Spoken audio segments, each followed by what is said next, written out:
Daisy, हमारी flight अभी दिल्ली पहुंचने ही वाली है। वहां से हम अपने नए फ्लैट पर जाएंगे। उसके बाद मुझे माँ पापा से मिलने जाना होगा। पर क्या तुम मुझे अपने मॉम डैड से नहीं मिलवाओगे? हमारी नई नई शादी हुई है, मैं भी उनसे मिलना चाहती हूँ। अभी नहीं डार्लिंग, अभी सही समय नहीं आया है। हम अचानक से गए तो बात बिगड़ सकती है। पहले मैं उनसे बात कर लूं, उसके बाद मैं अपने आप तुम्हें वहां ले चलूंगा। रवि लंदन में नौकरी करता था। अब वो वापस इंडिया लौट रहा था। डेजी एक विदेशी लड़की है। वो भी रवि के साथ ही जॉब करती थी और उन दोनों में प्यार हो गया। रवि और डेजी ने शादी कर ली। रवि डेजी को लेकर अपने नए फ्लैट पहुंचता है। डेजी, तुम हाथ मुंह धोकर फ्रेश हो जाओ। मैं माँ पापा से मिलकर थोड़ी देर में आ जाऊंगा और खाना भी घर से ही पैक करवा लूंगा। रवि डेजी को फ्लैट में छोड़कर अपने घर पहुंचता है। उसे सामने देखकर उसके माता पिता बहुत खुश होते हैं, पर कोई और भी खुश था जो दरवाजे की ओट से रवि को देख रहा था, और वो थी रवि की पहली पत्नी शोभा। शोभा एक सीधी सादी लड़की थी। रवि 3 साल पहले जब लंदन गया तो जाने से पहले ही उसकी शादी शोभा से करा दी गई थी, पर रवि शोभा को बिल्कुल भी पसंद नहीं करता था। इसका कारण यही था कि शोभा गांव की लड़की थी। अच्छा हुआ तू वापस आ गया, अब शोभा के साथ आराम से रहना। तुम दोनों को तो बिल्कुल समय ही नहीं मिला एक दूसरे के साथ रहने का। अरे जानकी, अब इसने कहाँ जाना है? अब तो इसने अपनी पत्नी और होने वाले बाल बच्चों की जिम्मेदारी ही संभालनी है। माँ जी, मैंने इनके लिए खीर बनाई थी, मैं ले आऊं? हाँ हाँ बहू, इसमें पूछने वाली कौन सी बात है। विदेश में तो वैसे भी इसे खीर खाने को नहीं मिलती होगी। तुम दोनों आराम से बैठकर खाना खाओ, और बहू हमारा खाना हमारे कमरे में ही दे देना। चलो जी, इतने दिनों बाद बेटा आया है, दोनों को एक साथ बैठकर बात करने दो। मौका अच्छा है, शोभा से खाना पैक करवा लेता हूँ। ये लोग खीर खाकर बताओ कैसी बनी है। शोभा, खीर तो बहुत लाजवाब बनी है। वो मेरा एक दोस्त मुझसे मिलना चाहता है। क्या तुम उसके लिए भी थोड़ा खाना और खीर पैक कर दोगी? उससे बहुत समय बाद मिल रहा हूं, तो तुम्हारे हाथ का खाना भी खिला दूंगा। अच्छा, आपको खीर इतनी पसंद आई? ठीक है, मैं खाना पैक कर देती हूँ।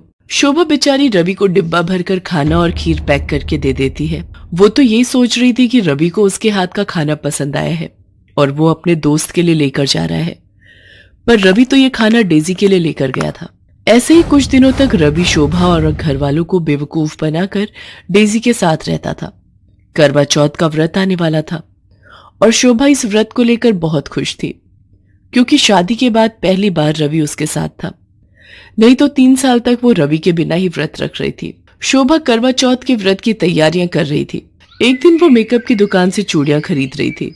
तभी डेजी भी उस दुकान पर शॉपिंग के लिए आती है। भैया, मुझे सभी रंगों की चूड़ियां देना। आपको पता है मेरा करवा चौथ का व्रत है।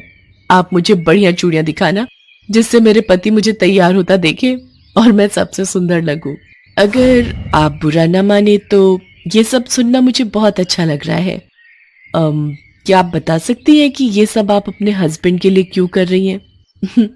आप तो विदेशी मेम साहब लग रही हो। आपको करवा चौथ के व्रत के बारे में नहीं पता? ये व्रत हर सुहागिन अपने पति की लंबी उम्र के लिए रखती है। आपकी शादी हो गई? जी, मेरी कुछ ही महीने पहले शादी हुई है। मैं भी इस व्रत को रखना चाहती हूँ। क्या आप मुझे इसके बारे में बताएंगी? मैं यहाँ पर किसी को भी नहीं जानती हूँ। अगर आप मेरी इतनी हेल्प कर दें। ऐसे ही बातें करते हुए शोभा और डेजी अच्छी दोस्त बन गई। शोभा डेजी को करवा चौथ के व्रत की सारी तैयारी करवाती है, पूरी शॉपिंग करवाती है। डेजी को शोभा का स्वभाव बहुत अच्छा लगता है। वो उसे अपना मोबाइल नंबर दे देती है और फोन पर बात करने के लिए कहती है। अगले दिन करवा चौथ का व्रत था। इधर शोभा भी तैयार हुई थी और उधर डेजी भी शोभा से फोन पर बात करके तैयार हो जाती है। डेजी, ये सब क्या है? तुमने आज लाल रंग की साड़ी पहन रखी है। बिल्कुल इंडियन स्टाइल में तुम तैयार हुई हो। वैसे आज ये सब क्यों? रवि शाम को आने का वादा कर लेता है, पर उधर उसे शोभा का भी व्रत खुलवाना था। रवि, आज तू कहीं नहीं जाएगा। आज बहू ने व्रत रखा है। जैसे तुम्हारे पिताजी मेरा व्रत खुलवाएंगे, वैसे ही तुम्हें भी बहू का व्रत खुलवाना है, समझे? पर माँ, मुझे शाम को ऑफिस का काम है। अच्छा ठीक है, पर मैं ज्यादा देर तक नहीं रुकूंगा। मुझे किसी जरूरी काम से बाहर जाना है। शाम को रवि जल्दी जल्दी शोभा का व्रत खुलवाता है और डेजी के पास पहुंचता है। डेजी उसका इंतजार कर रही थी। शोभा को वीडियो कॉलिंग कर लेती हूँ। डेजी शोभा को वीडियो कॉलिंग करती है। हाय शोभा, कैसी हो? मैंने तुम्हें ऐसे ही फोन किया है कि मुझे तुम वीडियो कॉल पर ही समझा देना कि मुझे कैसे अपने हस्बैंड की पूजा करनी है ठीक है, मैं वीडियो पर आती हूँ। रवि, रवि डार्लिंग, इधर तो आना। क्या बात है, तुम पूजा छोड़कर वीडियो कॉल पर किससे बात कर रही हो? आओ रवि, ये देखो, मेरी सहेली शोभा। आप डेजी के पति। और फिर न चाहते हुए भी सारी सच्चाई सबके सामने आ जाती है। तुझे शर्म नहीं आई?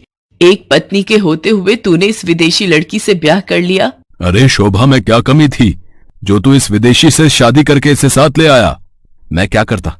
आप लोगों ने जबरदस्ती मेरी शादी एक ऐसी लड़की से करवा दी जो पढ़ी लिखी भी नहीं थी और जिसे शहर के कोई तौर तरीके नहीं आते थे।